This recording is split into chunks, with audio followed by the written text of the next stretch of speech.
আসসালামু আলাইকুম বন্ধুরা, কেমন আছেন আপনারা? আশা করি সবাই ভালো আছেন। আলহামদুলিল্লাহ, আমিও ভালো আছি। আবারও একটি নতুন ভিডিও নিয়ে আপনাদের সঙ্গে চলে এসেছি। মিজানুর রহমান আজারি ওয়াজ। আপনারা যারা যারা মিজানুর রহমান আজারি ওয়াজ শুনতে ভালোবাসেন তারা পুরো ভিডিওটা দেখে থাকবেন। আশা করি ভালো লাগবে। ভিডিওটি যদি ভালো লাগে একটি লাইক, কমেন্ট ও শেয়ার করবেন বন্ধুরা। চ্যানেলটি সাবস্ক্রাইব করে পাশে থাকবেন বন্ধুরা। ভালো থাকবেন। সামনে বিশ্বনবী বললেন, চাচা আমি খুলবো না। কি বললেন? চাচা, আই ফিল শাই, আমার লজ্জা লাগে, আমি খুলবো না। আবু তালেব ছাড়ার পাত্র না। না রে ভাতিজা, ছোট্ট মানুষ, তুই বুঝোস না, তোর কষ্ট হয়। বিশ্বনবী কয় কষ্ট হয়, তারপরেও খুলবো। এত লাজুক ছিলেন এই লোকটা। কুমারী নারীর চেয়েও বিশ্বনবী বেশি লাজুক ছিলেন। সুবহানাল্লাহ।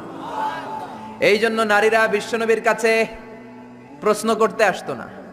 লজ্জায় বিশ্বনবীও লজ্জা পায়, নারীরাও লজ্জা পায়। প্রশ্ন হবে, উত্তর হবে। এই জন্য আল্লাহ বললেন, নবী, সাহাবারা আপনার কাছে আসে, প্রশ্ন করে, দৈনন্দিন জীবনের জীবন ঘনিষ্ঠ বিষয়গুলো জেনে যায়, নারীরা আসতে পারে না। এই জন্য আমি আপনার বিবির সংখ্যা বাড়িয়ে দিলাম, সব নারীরা আপনার বিবির কাছ থেকে মাসালা জেনে নিবে। অনেকে বলে বিশ্বনবী নারীর দেহ ভোগ করার জন্য 13টা বিয়ে করছে। কপাল পোড়া, কপাল পোড়া। আমার নবীর ইতিহাসই জানে না। বিশ্বনবীর প্রথম বিয়েটা ছিল 25 বছরের বয়সে। কত বছর? ওনার বয়স ছিল 25। বিয়ে করেছেন সাইয়েদানা সাইয়্যিদাতুনা খাদিজাকে, ওনার বয়স ছিল, তখন বিশ্বনবী তাগড়া যুবক। 25 বছর বয়স। কেমন যুবক? যিনি মক্কার সবচেয়ে বড় কুস্তিগিরকে ডান হাতে তুলে মাটির মধ্যে 3টা আছাড় মেরেছেন। বিশ্বনবী বলতেন, আমার হাতে 40 জন জান্নাতি লোকের শক্তি দিয়েছে কে? ওই শক্তিশালী পুরুষরা। বয়স যখন তার 25, রক্ত গরম তাগড়া যুবক, বিয়ে করলেন 40 বছরের এক মহিলা। বিশ্বনবীর সব বিয়ে ছিল বিধবাদেরকে আশ্রয় দেওয়ার জন্য। একটা মাত্র বিয়ে ছাড়া, সেটাও আকাশের উপর থেকে বিয়ে পড়িয়েছে কে? জান্নাতি রেশমের কাপড়ের মধ্যে আয়েশার চেহারা এনে জিব্রাইল বললেন, মেয়েটারে কেমন লাগে? নবী বললেন, ভালো লাগে। তার 1 সপ্তাহ পরে আবার ছবি এনে বললেন, ও নবী, আবু বকরের মেয়ে, আল্লাহ সরাসরি বিয়ের প্রস্তাব পাঠিয়েছেন। বিশ্বনবী বললেন, জিব্রাইল, তুমি যদি বিয়ের ঘটক হও, আল্লাহ যদি হয় কাজী, আমি মোহাম্মদ রাজি। হয়ে গেল বিয়ে। এই একটাই ভার্জিন। তারও অনেক হিকমত আছে, বাকি সবগুলো ছিল উইডো, বিধবা। কপাল পোড়া। এরা বলে নারী লোভী মোহাম্মদ 13টা বিয়ে করেছে। নাস্তিকেরা বলে পড়েন নাউযুবিল্লাহ। 4টা কারণে বিশ্বনবীর এতগুলো বিয়ে হয়েছে। জোরে বলেন কয়টা? একটা হচ্ছে এডুকেশনাল কজ, একটা হচ্ছে লিগ্যাল কজ, একটা হচ্ছে সোশ্যাল কজ, আর একটা হচ্ছে পলিটিক্যাল কজ। এডুকেশনাল কজ যেটা প্রথমে বললাম, নবীর কাছ থেকে শিখতে আসতো পুরুষেরা, নারীরা শিখতে পারে না, মাসালা জানতে পারে না। আল্লাহ বললেন, বেশি করে বিয়ে করো, মাসালাগুলো তোমার বিবিদের কাছে জানাও। হায়েজ নেফাজের মাসালা, বিয়ে করলে স্বামী স্ত্রীর দাম্পত্য জীবনের মাসালা। ও নবী, তুমিও বলতে লজ্জা পাও, নারীরা শুনতে লজ্জা পায়, তোমার বিবিদের কাছ থেকে এসে এসে শিখে যাবে রে নবী। 1 নম্বর কজ এডুকেশনাল। 2 number legal. অনেকে ছেলে দত্তক রাখে, পালক পুত্র। খবরদার, পালক পুত্র কোনোদিন আপনার আপন পুত্র হতে পারে। যায়েদ বিন হারেসাকে বিশ্বনবী ছেলের মতো রাখলেন। সবাই বলতে আরম্ভ করলো, যায়েদ বিন মুহাম্মদ, মুহাম্মদের ছেলে যায়েদ। আসলে কি মুহাম্মদ সাল্লাল্লাহু আলাইহি ওয়াসাল্লামের ছেলে? না, হারেসার ছেলে।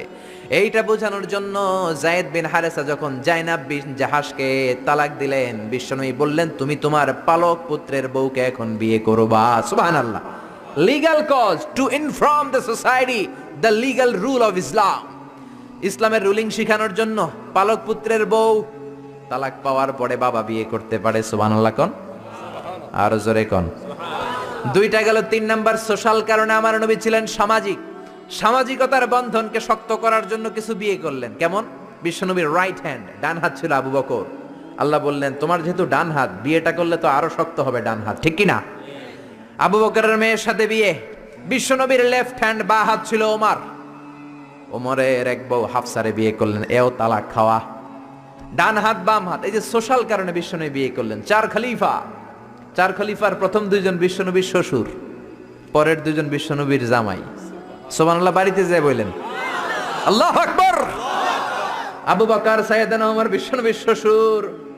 আর ওসমানকে দিলেন 2 মেয়ে, আলীরে দিলেন 1 মেয়ে। আল্লাহু আকবার। এই সোশ্যাল কারণে বিশ্বনবীর বিয়ের সংখ্যা বেড়েছে। সর্বশেষ হচ্ছে পলিটিক্যাল, রাজনৈতিক কারণে। কি রাজনৈতিক কারণ? বনুল মুস্তালাকে বিশ্বনবী যুদ্ধ করলেন। যুদ্ধ করার পর বনুল মুস্তালিকের লিডারের নাম ছিল হারিস বিন মেরার। হারিস বিন মেরারের একটা মেয়ে ছিল, তার নাম ছিল জুয়াইরিয়া বিনতুল হারিস। বিশ্বনবীর 11টা বউ, 2টা ছিল দাসী। প্রথম বউ হচ্ছে খাদিজা বিনতে খুয়াইলিদ, এরপর আয়েশা বিনতে আবি বকর, হাফসা বিনতে ওমর, জাইনাব নামে 2 বউ, জাইনাব বিনতে জাহাশ, জাইনাব বিনতে খুজাইমা, মাইমুনা বিনতুল হারিস, জুয়াইরিয়া বিনতুল হারিস, সাউদা বিনতে জামাআ, সাফিয়া বিনতে হুয়াই ইবনে আখতাব, উম্মে হাবিবা, রামলা বিনতে আবি সুফিয়ান, উম্মে সালামা বিনতে আবি উমাইয়া। এই 11 জন বউ। সুবহানাল্লাহ পড়েন। দাসী ছিল 2 জন, একজন রাইহানা, পুরো নাম রাইহানা বিনতে যায়েদ আন-নাদারিয়া, আরেকজন ছিল মারিয়া। মিশরের সম্রাট মুকাউকেস বিশ্বনবীরে হাদিয়া দিয়েছে মারিয়া তু বিনতে শামউন আল কিবতিয়া। এই 13 জন। বিশ্বনবী বনিল মুস্তালিকে যুদ্ধ করলেন, বিজয় লাভ করলেন। বিশ্বনবী ভাবলেন বনিল মুস্তালিকের লিডারের মেয়েটারে যদি বিয়ে করি আমার শত্রুর বংশ হয়ে যাবে আমার শ্বশুর বাড়ি, ঠিক কিনা? বুদ্ধি করে বিয়ে করলেন। বিয়ে করার পরে পুরো বনুল মুস্তালিকের লোকেরা ভাবে হায় হায় আমাদের লিডারের মেয়ে বিয়ে করছে, এখন তো আমরা বেয়াই বেয়াই সম্পর্ক, ঠিক কিনা? আর কিলাকিলির দরকার নাই, আর তলোয়ার নিয়ে মারামারির দরকার নাই, তলোয়ার ফালা, সবাই একসাথে জড়ো হয়ে অ্যাসেম্বলি কর। মুহাম্মদ রে ডাক। বিশ্বনবী আসলেন। এবার সবাই বলল মুহাম্মদ আমাদেরকে পড়িয়ে দাও লা ইলাহা ইল্লাল্লাহু মুহাম্মাদুর রাসূলুল্লাহ। দেহ ভোগের জন্য মুহাম্মদ একটা বিয়ে করে নাই, জোরে বলেন ঠিক কিনা? এডুকেশনাল কারণ, লিগ্যাল কারণ, সোশ্যাল কারণ, পলিটিক্যাল কারণ। আবার ইহুদির এক মেয়েকে বিয়ে করলেন বিশ্বনবী, সাফিয়া। খায়বারের যুদ্ধের পরে ওই বিয়ের পরেও শত শত ইহুদি কালিমা পড়ে মুসলমান হয়েছে। বিশ্বনবী বললেন না চাচা আমার লুঙ্গি খোলার দরকার না, আমি এমনিই পারি। মনে আছে? ভুলে গেছেন? মনে আছে তো? ও চাচা আমি এমনিই পারি, আমি 2টা করে পাথর টানবো, সমস্যা নাই, লুঙ্গি খুলবো না। আবু তালেব ছাড়ার পাত্র নয়। আবু তালেব বলে বাতিজা তুমি লুঙ্গি খোলো। বিশ্বনবী তো লুঙ্গি খোলে না। এটা তো সাধারণ নবী না, এটা অসাধারণ নবী, ঠিক কিনা? 5 বছর হালিমার বাড়িতে ছিলেন।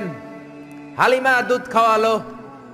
হালিমা বলল মুহাম্মদ রে দুধ খাওয়াতে নিলাম, কিন্তু আজীব তামাশা, আমার ডান স্তনের দুধটা খায়, বাম স্তনের দুধ তো খাওয়াতে পারি না, বাম স্তনের দুধটা মুখে ঢোকাতে পারি না।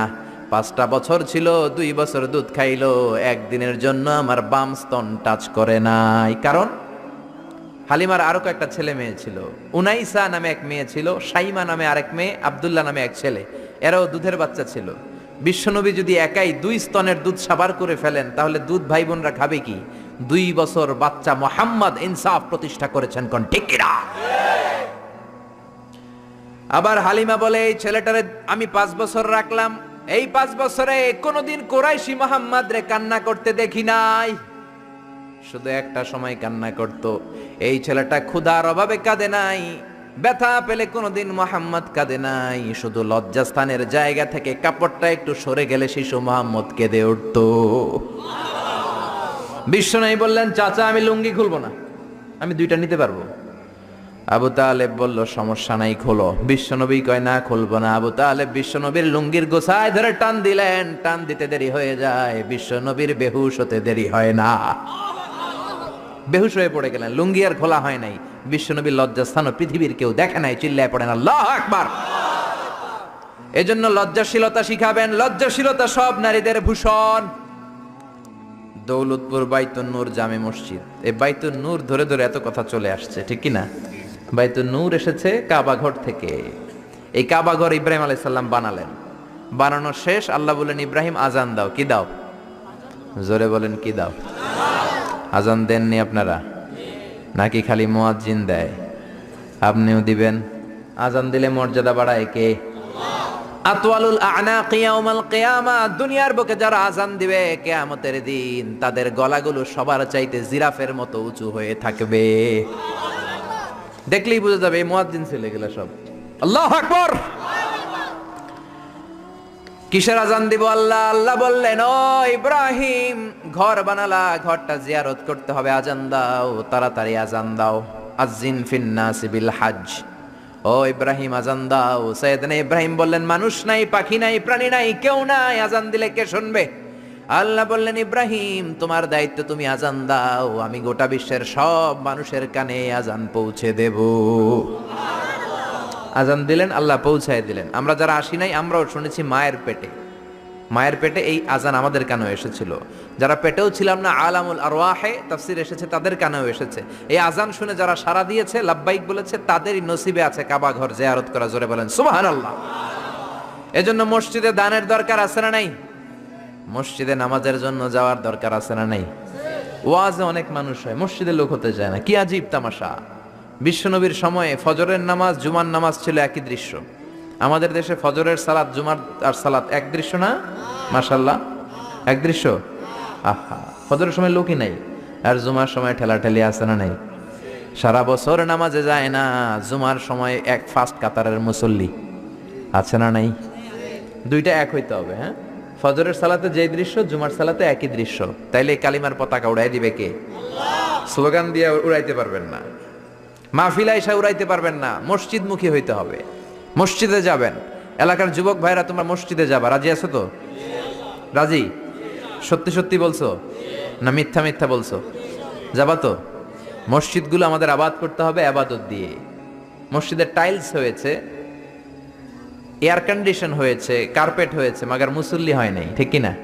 বিশেষ করে ফজরের সালাত মসজিদে যাবা। কে কে যাবা না হাত তোলো। 1 2 3 4। ওই যে আরেকজন এবে তুলে রাখছে, বুঝতে পারে না, উনি আবেগে তুলে ফেলছে। মসজিদে যেতে হবে ফজরের সালাতে, রাজি আছেন তো? আল্লাহ কবুল করুক, পড়েন আমিন। প্রধান অতিথি জনাব লালন হায়দার, চেয়ারম্যান 6 নং ময়নামতি আদর্শ ইউনিয়ন পরিষদ, আমাকে রেখেছেন প্রধান বক্তা। বিশেষ বক্তা হচ্ছে মাওলানা ফেরদৌসুর রহমান নুরুল আলম সাহেব। যারাই কথা বললেন আল্লাহ কবুল করুক, পড়েন আমিন। আর সভাপতি আলহাজ মোহাম্মদ সাদেক সাহেব, উনি আসছে? উনি অসুস্থ, আমিও অসুস্থ হয়ে গেলে ভালো হইতো। পরিচালনায় হযরত মোহাম্মদ শাহ আলম, ও ছেলে আসছে, মাশাআল্লাহ, আল্লাহ কবুল করুক, পড়েন আমিন। শাহ আলম আনসারী, আল্লাহ সবাইকে কবুল করুক। আমরা এখনই কোরআন থেকে সরাসরি কথা শুনবো।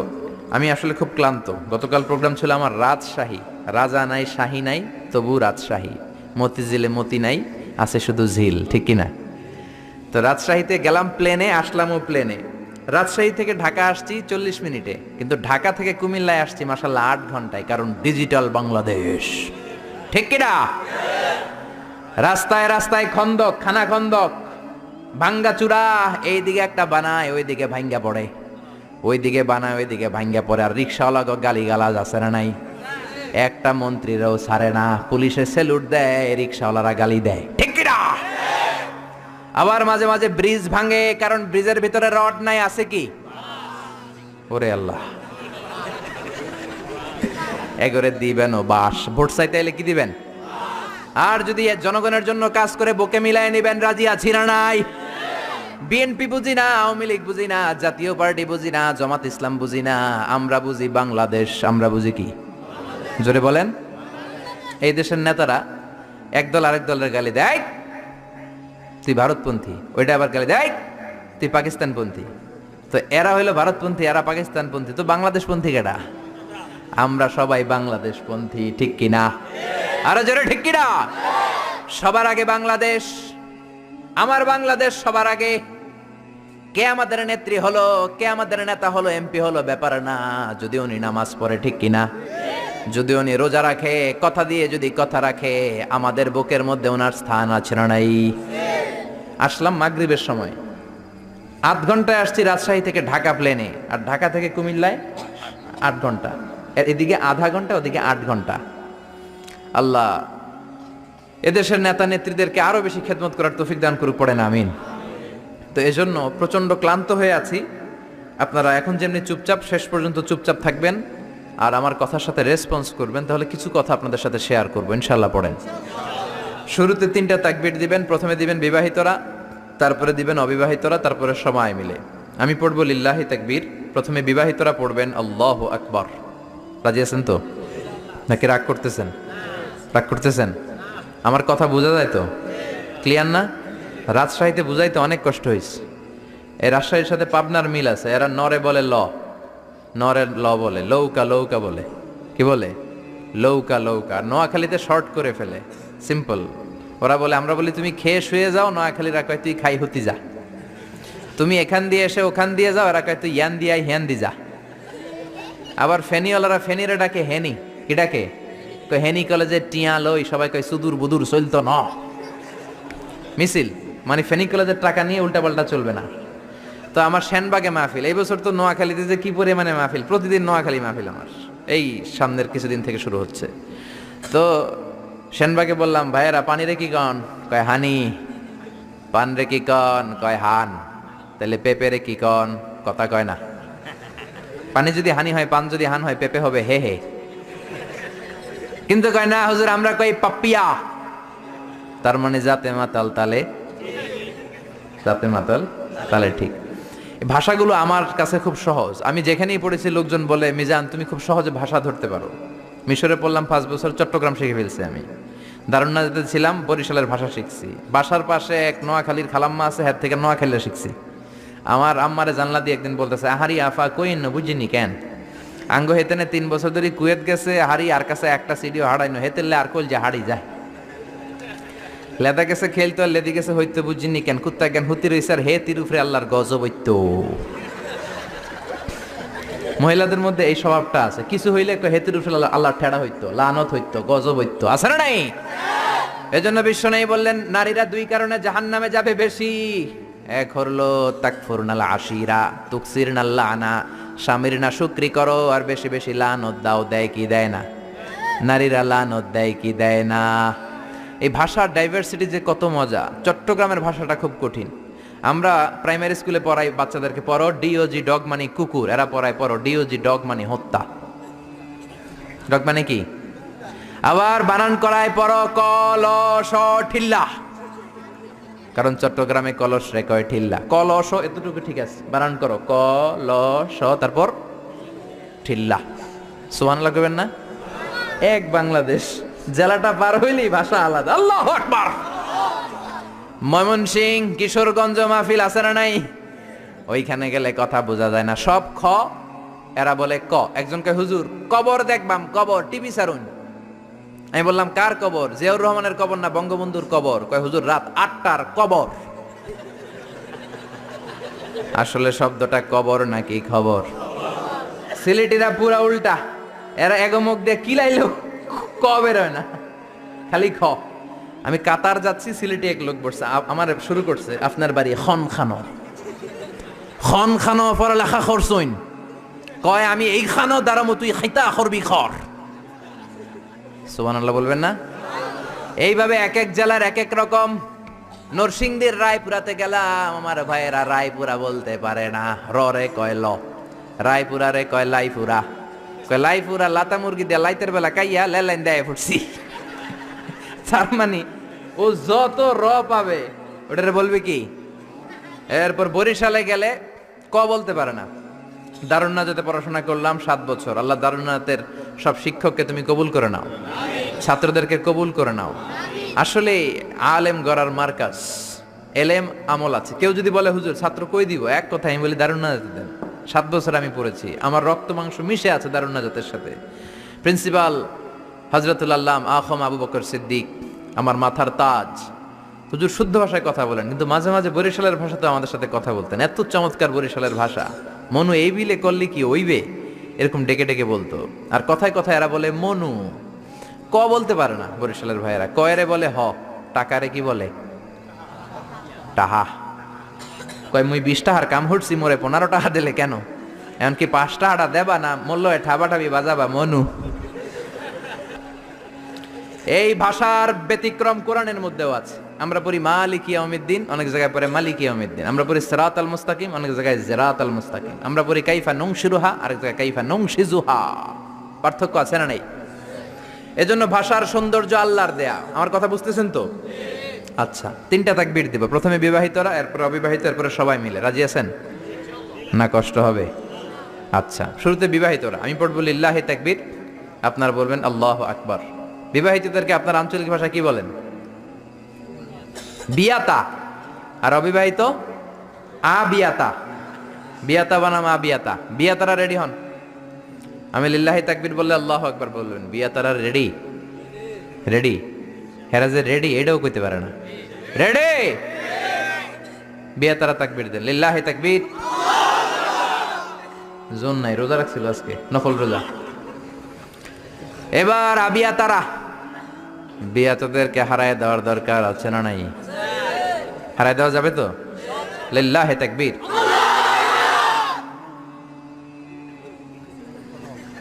একেবারে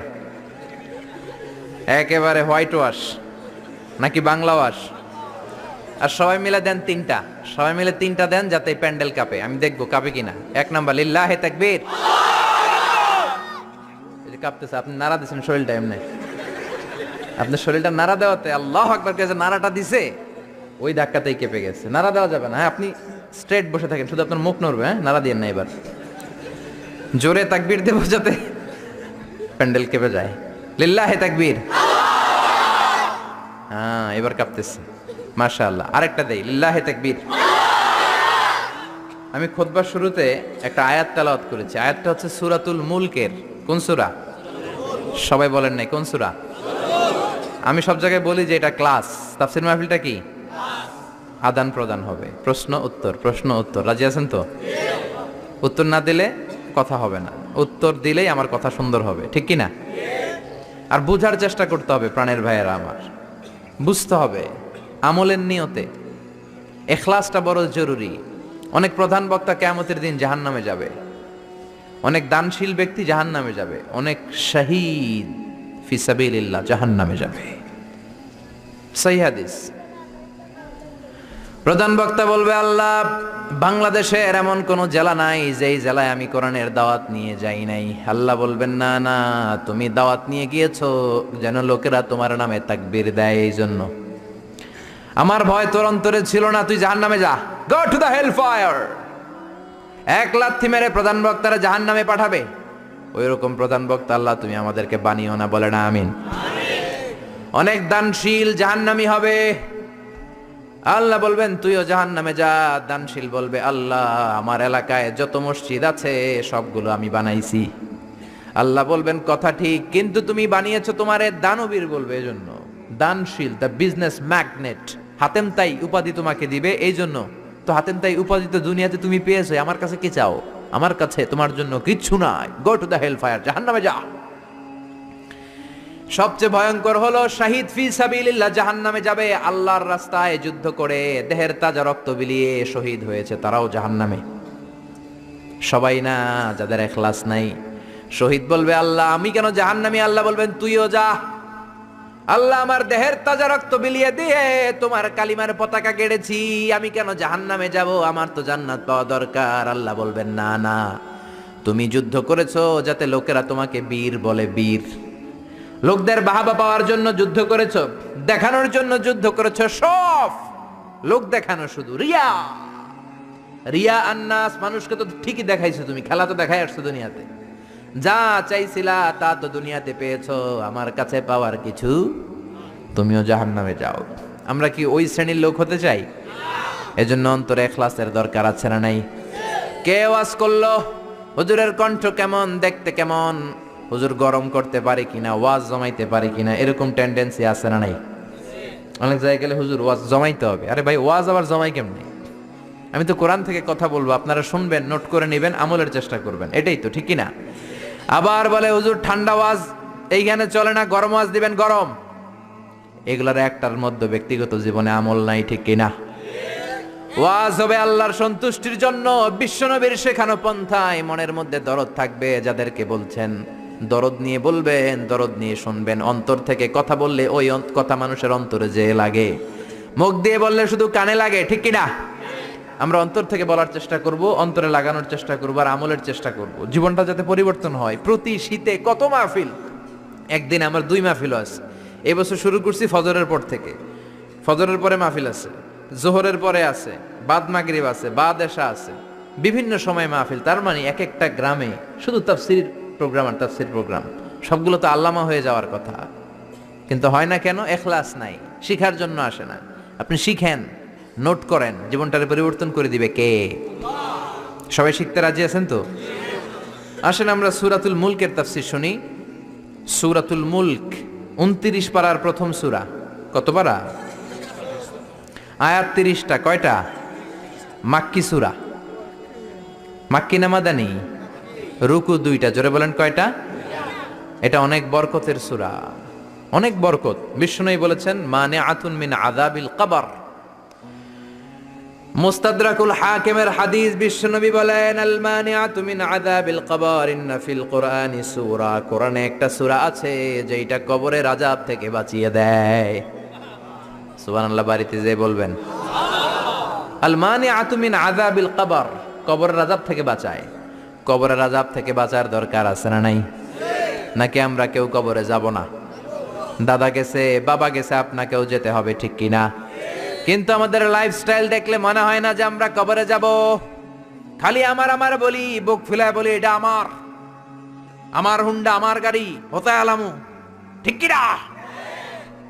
খালি বড়াই করি, সাহস দেখাই, বেটাগিরি দেখাই। তোর চেয়েও বড় বেটা ছিল কি ছিল না?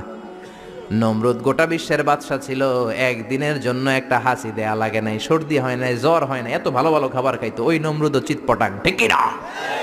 ওই ফেরাউন চিৎপটাং, আর তুমি কোন সলিমুদ্দি আর কলিমুদ্দি? এই জন্য কবরে যেতে হবে। এটা আমার, ওইটা আমার, সব আমার, সব আমি খামু, সব আমি খামু। পেট হইছে দূর, হে সব খাইব, কপাল পোড়া। আমার আমার বলবেন না। জিজ্ঞেস যদি করি ভাই বাড়িটা কার, কয় আমার বাড়ি। বুক ফুলায় কয় আমার বাড়ি, 3 তলা বাড়ি, ঘুষের টাকা দিয়া বানাইছি, আছে না নাই? আমার বাড়ি আমার, আমার গাড়ি। কেমন করে তোমার বাড়ি? তোমার বাবাও যখন এই বাড়িতে থাকতো সেও বলতো এটা আমার বাড়ি। তোমার দাদাও যখন থাকতো সেও বলতো আমার বাড়ি। তোমার দাদার দাদার দাদাও যখন এই বাড়িতে থাকতো সেও বলতো এটা আমার বাড়ি, ঠিক কিনা? আপনি মরে যান, আপনার ছেলে যখন থাকবে, কেউ যখন জিজ্ঞেস করবে ভাই সাহেব বাড়িটা কার, বলবে আমার। বলবে না? বলবে না? নাকি কইবে আমার দাদার বাড়ি? কেউ বলে? এরপর আপনার নাতির নাতির নাতিও যখন এই বাড়িটাতে থাকবে, যখন সবাই জিজ্ঞেস করবে বাড়িটা কার, বলবে আমার বাড়ি। পরের জায়গা পরের বাড়ি, ঘর বাঁধিয়ায় আমি রই, আমি তো সেই ঘরের মালিক নই, ঠিক কিনা? আমি এই ঘরের মালিক না, সবকিছুর মালিক কে? এজন্য কবরে আমাদের যেতে হবে, কবরের প্রিপারেশন নিতে হবে। বিশ্বনবী বললেন মানিআতুন মিন আযাবিল কবর, এই সূরাতুল মুলক যে প্রতিদিন তেলাওয়াত করবে তাকে কবরের আযাব থেকে বাঁচাবে কে? এবার তিরমিজির একটা হাদিস শুনেন। তিরমিজির বিশ্বনবী বললেন শাফাআত লি সাহিবিহা, এই সূরাটা, এই সূরার তেলাওয়াতকারীর জন্য কিয়ামতের দিন সুপারিশ করবে। খুশি না বেজার? ও মিয়া, কোরআন যদি আল্লাহর কাছে কারোর জন্য সুপারিশ করে, ওই সুপারিশ আল্লাহ ফেলতে পারবে নাকি? প্রধানমন্ত্রী শেখ হাসিনার কাছে যদি অর্থমন্ত্রী সুপারিশ করে, কারোর জন্য ফেলতে পারবে? পররাষ্ট্রমন্ত্রী যদি অনারেবল প্রাইম মিনিস্টার শেখ হাসিনার কাছে সুপারিশ করে, ফেলতে পারবে? কারণ পররাষ্ট্রমন্ত্রীর সুপারিশ, অর্থমন্ত্রীর সুপারিশ। তেমনি কোরআন যদি সুপারিশ করে, ওই সুপারিশ আল্লাহ ফেলবে না, ঠিক কি না? সহিহুল জামেতে আরেকটা হাদিস এসেছে, বিশ্বনবী বলেন খাসামাত আন সাহিবিহা, এই সূরাটা কিয়ামতের দিন আল্লাহর সাথে তর্ক করবে, ঝগড়া করবে, ডিবেট করবে। আল্লাহর সাথে তর্ক, কত সাহস! কি নিয়ে তর্ক বলবে আল্লাহ? যতক্ষণ না তুমি এই সূরার তেলাওয়াতকারীকে জান্নাতে না ঢুকাবা, আমি তর্ক করতেই থাকবো। আল্লাহু আকবার। হাত্তা দাখালাহুল্লাহুল জান্নাতা, যতক্ষণ আল্লাহ তারে জান্নাত না দেয় ততক্ষণ পর্যন্ত এই সূরাটা ঝগড়া করবে। আবার বিশ্বনবী বলতেন মান ক্বারা বিহা ফি লাইলাতিন ফাকাদ আকসারা ওয়া আতাবা, যে ব্যক্তি রাত্রে বেলায় সূরাতুল মুলক তেলাওয়াত করে ঘুমাবে, সারা রাত কোরআন তেলাওয়াতের সওয়াব তার আমলনামায় দিবে কে? এজন্য বিশ্বনবী বলতেন আমি চাই আমার প্রতিটা উম্মতের হৃদয়ে এই সূরাটা গাঁথা থাক।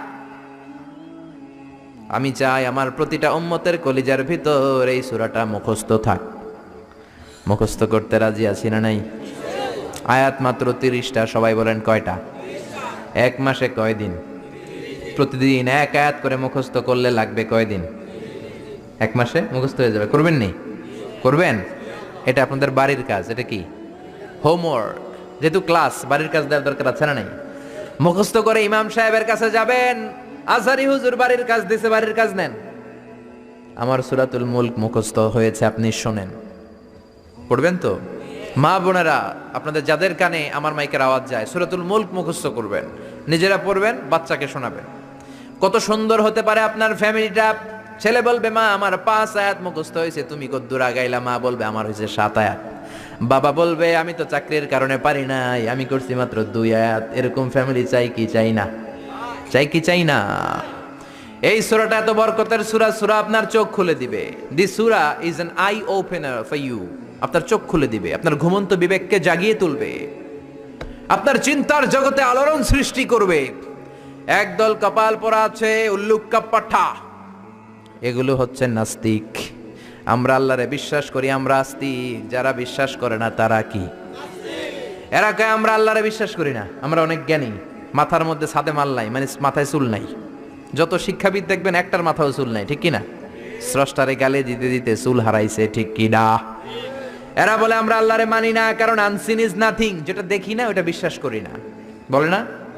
কপাল পোড়া মিথ্যাবাদী, অনেক কিছু দেখে না কিন্তু বিশ্বাস করে। Do you see the air in the atmosphere? ভূমণ্ডলে যে বাতাস, বাতাস আপনি দেখেন? জোরে বলেন। So why do you believe on that?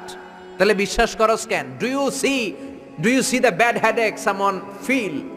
একজন বলতেছে হুজুর মাথাটা ছিঁড়ে যায়, ফু দিয়ে দোয়া পড়ে দেন, মাথার ব্যথায় মরে যায়। ওই বেটার যে মাথায় ব্যথা দেখা যায়, কিন্তু মাথায় ব্যথায় বিশ্বাস করি কি করি না? আমরা অনেক কিছু দেখি না কিন্তু বিশ্বাস করি, ঠিক কিনা? আল্লাহরে তুই দেখবি কেমনে? তুই তো নিজেরাই দেখোস নাই। আপনি কি আপনার চোখ দেখেন আয়নার সাহায্য ছাড়া? এই যে আমি তাকিয়ে আছে, আমার চোখটা আমি দেখি। আপনি কি আপনার পিঠ দেখেন আয়নার সাহায্য ছাড়া? আরে আয়না রাখলেও তো পিঠ দেখতে গেলে ঘাড় ভেঙে যাবে। কথা বলেন। কেমন করে তুমি আল্লাহরে দেখবা? আল্লাহ বলেন আমারে দেখা যায় না, আমার সৃষ্টির দিকে তাকা, আমার পাহাড়ের দিকে তাকা, ঝর্ণার দিকে তাকা। ঝর্ণা ঝর্ণা ঝর্ণা রে, বলনা বলনা বলনা রে, কার বিরহে পাগল পাড়া তুই, কার মিলনে ফুল ফসলে ভরা রে তোর দুকুল ভুই, কার মিলনে ফুল ফসলে ভরা রে তোর দুকুল ভুই। ঝর্ণা ঝর্ণা ঝর্ণা রে, বলনা বলনা বলনা রে, কার বিরহে পাগল পাড়া তুই। সুবহানাল্লাহ। ঝর্ণার দিকে তাকান, ঝর্ণার মালিক আছে না নাই? সাগরের দিকে তাকান, বুঝতে পারবেন আল্লাহ আছে না নাই। আকাশের দিকে তাকান, আকাশের মালিক রে খুঁজে পাবেন। এজন্য আল্লাহ বললেন গোলাম আমার সৃষ্টির দিকে তাকা, আমার সৃষ্টি নৈপুণ্যের দিকে নজর করে দেখ, আমি আছি। If someone see something very carefully, he must find his god, he must find someone is controlling everything. অবশ্যই সে পাবে যে একজন সব নিয়ন্ত্রণ করে। কুফানগরীতে এরকম একজন নাস্তিক ছিল, কয় আমি আল্লাহরে মানি না। কেন মানো না? কয় আল্লাহরে দেখা যায় না, কেউ আমারে বিশ্বাস করাতে পারবে না স্রষ্টার অস্তিত্ব। লোকেরা বলল একজন পারবে। নাস্তিক বলে কি নাম? কয় ওই লোকের নাম হলো নু'মান ইবনু সাবিত, আমাদের ইমাম আবু হানিফা। সুবহানাল্লাহ। উনি তোমারে বুঝাতে পারবে আল্লাহ যে আছে। নাস্তিক বলে কই তোদের নু'মান নিয়ে আয়। ডেট দেয়া হলো আগামীকাল জুমার নামাজের পরে, তার সাথে তর্ক হবে। নাস্তিক আল্লাহর বিপক্ষে, ইমামে আবু হানিফা আল্লাহর পক্ষে, ঠিক কিনা? জুমার পরে হাজার হাজার মানুষ, নাস্তিক আসছে, শুধু আসে নাই ইমাম আবু হানিফা। কে আসে নাই? জোরে বলেন, কে আসে নাই? ইমাম আবু হানিফা আসেনি, 1 ঘন্টা দেরি। 1 ঘন্টা দেরি করে আসার পরে নাস্তিক রেগে মেগে বলে কোন লোকের সাথে তর্কের জন্য এসেছো? এই লোকের তো কোনো সময় জ্ঞান নাই। যার সময় জ্ঞান নাই এর সাথে কিসের তর্ক? সাইয়েদনা ইমাম আবু হানিফা বলে ইনদি উযর, আই হ্যাভ এক্সকিউজ, আমার ওযর আছে। কি ওযর? কি ওযর আপনার? দেরি করলেন কেন? সাইয়েদনা ইমাম আবু হানিফা বললেন আমি ঘর থেকে বের হলে একটা নদী পড়ে, ওই নদীটা পার হয়ে আসতে হয়। নদীর সামনে গেলাম, আগে আগেই বের হয়েছি, কিন্তু নদীর সামনে কোনো নৌকা নাই, মানুষ নাই, মাঝি নাই, কিভাবে আসবো? তাকিয়ে দেখলাম বিশাল বড় একটা গাছ। হঠাৎ করে দেখলাম এমনি এমনি গাছটা 2 ভাগ হলো। হঠাৎ করে এমনি এমনি গাছের ভেতর থেকে তক্তা বের হলো। এমনি এমনি তক্তাগুলো জোড়া লেগে নৌকা হলো। এমনি এমনি নৌকাটা আমার সামনে চলে আসলো, কোনো মাঝি নাই। উঠে বসলাম, মাঝি ছাড়া নৌকাটা এমনি এমনি সা করে টান মেরে আমার ওই পারে নিয়ে গেল। নাস্তিক কয় তগো ইমাম ডাইল খাইছে। কি খাইছে? মাথা ঠিক নাই। কি বলে? এমনি এমনি নৌকা হয় নাকি? এমনি এমনি তক্তা হয় নাকি? কোন মিস্ত্রি ছাড়া গাছ কাটে নাকি? সাইয়েদনা ইমাম আবু হানিফা বললেন এই তো লাইনে আসছেন। এমনি এমনি গাছ কেটে তক্তা হয় না, এমনি এমনি করাত ছাড়া গাছ কাটে না, এমনি এমনি মাঝি ছাড়া নৌকা চলে না। তাহলে পৃথিবীটা কেমন করে এমনি এমনি চলে? কেমন করে আকাশ হলো? কেমন করে সাগর হলো? কেমন করে নভমণ্ডল ভূমণ্ডল হলো? এমনি এমনি। যুক্তি আছে না নাই? এবার নাস্তিক কয় খাইছে, এটা তো ভাবি নাই, এই ছোট্ট জিনিসটা আমি মানি না, এমনি এমনি গাছ হবে, তক্তা হবে, নৌকা হবে, মাঝে ছাড়া নৌকা চলবে, এমনি এমনি আমি মানি না। কিন্তু নভমণ্ডল এমনি এমনি হলো, বিগ ব্যাং থিওরি এমনি এমনি হলো, সুপারনোভা এমনি এমনি হলো, ব্ল্যাক হোল গ্যালাক্সি এমনি এমনি হলো, এটা কেমন করে মানে? মাথার মধ্যে ঘুরপাক খাচ্ছে, চিন্তার জগতে নাড়া পড়েছে। হঠাৎ ভেবে দেখে আমার তো আস্তেই খাওয়া ছাড়া আর কোনো উপায় নাই। নোমান ইবনে সাবেতের পায়ে পড়ে বলে, ও আল্লাহর ওলি নোমান ইবনে সাবেত, ইমাম আবু হানিফা, আসলেই আপনি বড় একজন ইমাম, আর তর্কের কোনো দরকার নাই। হাজার হাজার মানুষকে সাক্ষী রেখে আমি আপনার হাতে হাত রেখে পড়ব, লা ইলাহা ইল্লাল্লাহু মুহাম্মাদুর রাসূলুল্লাহ সাল্লাল্লাহু। এই নাস্তিক টাইপের যারা আছে এদের জন্য কিছু ডোজ আছে, এই সূরার ডোজ, মেডিসিন। কি আছে শুনবেন না? জিমায় পড়ছেন? তাকবীর দেন, লিল্লাহি তাকবীর। আল্লাহ বললেন, তাবারাকাল্লাযী বিয়াদিহিল মুলকু ওয়া হুয়া আলা কুল্লি শাইইন কাদির। তাবারাকাল্লাযী, মহান সে, সুমহান আল্লাহ, বিয়াদিহিল মুলক, ক্ষমতা তার হাতে, তার হাতে ক্ষমতা, ওয়া হুয়া আলা কুল্লি শাইইন কাদির, সবকিছুর উপর তিনি ক্ষমতাবান, যাই চান তিনি তাই করতে পারেন। ফাআলুল লিমা ইউরিদ। আল্লাহ বললেন, তাবারাকাল্লাযী, আমি সুমহান, বিয়াদিহিল মুলকু, ক্ষমতা তার হাতে। কার হাতে? সবাই বলেন, নাকি আপনাদের হাতে? কিন্তু আপনারা তো বলেন আপনাদের হাতে, বলেন না? জনগণ সকল ক্ষমতার উৎস। রিকশার টায়ার পাংচার হলে আমরা লাফ দিয়া উঠি, কারণ আমি ক্ষমতার উৎস। টায়ার পাংচার হলে লাফ দেই কি দেই না? আমি কত দিছি? আমি তো রাতে রাতে এক জেলা থেকে আরেক জেলায় ঘুরি, প্রায় রিকশার টায়ার পাংচার, ট্রাকের টায়ার পাংচার, লাফ দিয়ে উঠি, কারণ আমরা ক্ষমতার উৎস। কপাল পোড়ায় জাতি, তুমি কেমন করে ক্ষমতার উৎস হও? 2 বার যদি তোমার ডায়রিয়া হয়, 3 বার তোমার চেহারার দিকে তাকানো যায় না, কাই মইরা যাই, মরসকে, তুই না ক্ষমতার উৎস? 5 বার যদি টয়লেটে যায়, 6 বারের বেলা সবার কাছে মাপ চায়, মাফ করে দিয়ে আমি মনে হয় বাঁচবো না। বাঁচবি না কেন? তুই তো ক্ষমতার উৎস, তুই আজীবন বাঁচবি। আহা, কপাল পোড়া। ক্ষমতার উৎস একজন, তিনি কে? আল্লাহ হলেন ক্ষমতার উৎস, আপনি ক্ষমতার উৎস নন। কেমন করে ক্ষমতার উৎস হবেন? পেছন থেকে কেউ যদি বলে, হুজুর সাপ, একটা অজগর সাপ পাওয়া যাবে আপনাদের কাউরে?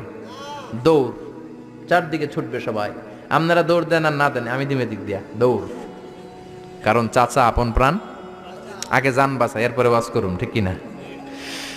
তো এই হলো আমাদের দশা। আল্লাহ বললেন, ওয়া খুলিকাল ইনসানু দাঈফা, ও গোলাম, তোমাদেরকে একেবারে দুর্বল করে আমি বানিয়েছি, কিচ্ছু নাই তোমার। কুত্তা এম করে কামড়াইলে আমরা কুত্তারে কামড়াইতেও পারি না, পারি? কুত্তায় কামড়ায় আমি চাইয়া থাকি আর কাঁদি, ঠিক কিনা? বললা আমারে কামড় দিয়া দেয়, দৌড়ে ধরতেও পারি না, পারি? খালি কাঁদি আর কাঁদি। সবারে আল্লাহ নিজেকে সেভ করার জন্য অনেক কিছু দিলেন, আমগো কিচ্ছু নাই। আমরা দুর্বলের ঘরের দুর্বল। আল্লাহ বললেন, দুর্বলের ঘরের দুর্বল হয়ে কেমন করে সাহস করিস যে তোরা ক্ষমতার উৎস? কশিন কালেও তোমরা ক্ষমতার উৎস হতে পারো না। ক্ষমতার উৎস কে? এজন্য আল্লাহ বললেন, তাবারাকাল্লাযী বিয়াদিহিল মুলকু ওয়া হুয়া আলা কুল্লি শাইইন কাদির। সুমহান সেই সত্তা, সব ক্ষমতা তার হাতে। কার হাতে? নাকি আপনাদের হাতে? এটা রাষ্ট্রীয় কুফরি। জনগণ সকল ক্ষমতার উৎস, এটা রাষ্ট্রীয় কুফরি। রাষ্ট্র থেকেও অনেক কুফরি আমাদেরকে শেখানো হয়, এগুলো আমরা শিখবো না, ঠিক কিনা? ক্ষমতার মালিক হলেন আল্লাহ। আমাদের ক্ষমতা নকল ক্ষমতা, আসল ক্ষমতা কার? আমাদের কোনো ক্ষমতা নাই। আমাদের ক্ষণস্থায়ী, চিরস্থায়ী ক্ষমতার মালিক কে? যখন ভূমিকম্প হয় দেখবেন কিরকম দৌড় দেয়। মহাসমাবেশে ককটেল বোমা বিস্ফোরণ হলে দেখবেন খালেদা জিয়ারে থুইয়া সবাই দৌড়, শেখ হাসিনারে থুইয়া সবাই দৌড়, এরশাদ রে থুইয়া সবাই দৌড়, ঠিক কিনা? স্লোগান দেয়, আমার প্রাণের নেতা, প্রাণের নেত্রী, জীবন দিয়ে দিব, বোমা ফাটলে দেয় দৌড়, ঠিক কিনা? দৌড় দেয় কারণ হচ্ছে তোমার কোনো ক্ষমতা নাই, তুমি দুর্বল, দুর্বলের ঘরের দুর্বল তুমি। রাত 3টার দিকে যখন ভূমিকম্প হয়, লোকজন বাড়ি থইয়া দেয় দৌড়, সব ভাড়াটিয়া গুলো দেয় দৌড়, শুধু বাড়িওয়ালারা মনে হয় দৌড় দেয় না, নাকি বাড়িওয়ালারাও দেয়? বিল্ডিং এর মায়া আর থাকে না, ভাড়াটিয়াও দৌড়, বাড়িওয়ালাও দৌড়, প্রধান শিক্ষক দৌড়, শুধু র্যাবের প্রধান যিনি আছে ওনার তো অনেক সাহস, উনি শুধু দৌড়টা দেয় না, উনি আগে দেয়, প্রেসিডেন্ট দেয় দৌড়। শুধু এদেশের সবচেয়ে বড় ক্ষমতাধর নারী 17 কোটি মানুষের প্রধানমন্ত্রী শেখ হাসিনা দৌড় দেয় না, আগে দেয়। আমি কই নাই কিন্তু, আপনি কইছেন। উনিও দৌড়, কারণ বাঁচতে হবে তো, বাঁচার জন্য দেয় দৌড়। অসহায় আমরা, কোন ক্ষমতা আমার হাতে নাই, ক্ষমতা কার হাতে? 2004 সালে বরিশালে গেলাম বাসে করে, ফিরে আসছি লঞ্চে করে, সদরঘাটে পৌঁছতে আর 1-1.5 ঘন্টা বাকি। শুরু হলো তুফান, লঞ্চ ডুবে যাবে, সাগরের মধ্যে লঞ্চ ডুবে যাবে, লঞ্চের ভেতরে চিৎকার। ওই দিন লঞ্চের শুধু মুসলমানেরা আল্লাহরে ডাকে নাই, হিন্দুগুলাও জিকির করছে কার? সারেং বলল জানলা খুলে দেন, পর্দা নামায় দেন, বাতাস পাসিং হইলে হয়তো লঞ্চ বেঁচে যাবে। ওই দিন চিনলাম আল্লাহ কারে কয়, আল্লাহ কেসকো কাতে। আল্লাহর জিকির করতে করতে চাপা ফুলাই ফেলাইছি আমি। আহা, সবার মুখে চিৎকার, বাঁচাও। আমি কইলাম কে বাঁচাইব? কে? হুজুর আমনে। দাঁড়িয়ে দেখছে তো, হুজুর আমনে বাঁচাইবেন। আমি কইলাম তাইলে আমারে বাঁচাইব কে? কয় আল্লাহ। আসলে বিপদে বললে বাঁচাতে পারে একজন, তিনি কে? এগুলো বাস্তব কথা। কক্সবাজারে যাবেন, 8 নম্বর 9 নম্বর সতর্ক সংকেত, তুফান। তখন দেখবেন শুধু মুসলমানেরাই ডাকে না, ওখানে গৌতম বুদ্ধের মুরিদ আছে কিছু, ওগুলো জিকির করে কার? কয় লা ইলাহা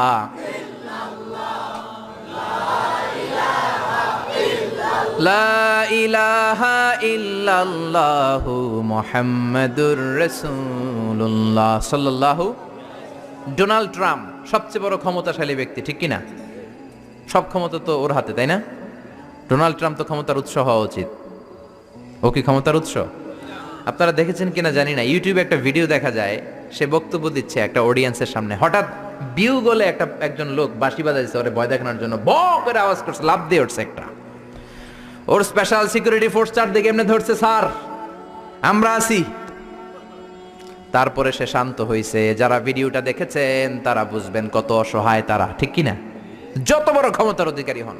গত বছর আমাদের প্রধানমন্ত্রী শেখ হাসিনার একটা ব্যক্তিগত বিমান নামতে পারছিল না, ফ্লাইং মিস্টেক বা গোলযোগের কারণে। ওই বিমানটা 33টা চক্কর মেরেছে, আমি পত্রিকায় পড়েছি, নামতে পারে না। স্পেশাল সিকিউরিটি ফোর্স বলল because of some flying mistake we can't land now honourable prime minister. আমাদের বিমান একটু সমস্যা হচ্ছে, আমরা নামতে পারতেছি না।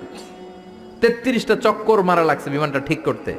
যখন বিমানের ভেতরে প্রধানমন্ত্রী বসা আর ওনাকে নিউজ দেওয়া হলো বিমান নামতে পারতেছে না, সমস্যা, উনি জিকির করছে কার? জোরে বলেন। এত ক্ষমতা, বিপদে বললে একজনের ডাকি, তিনি কে?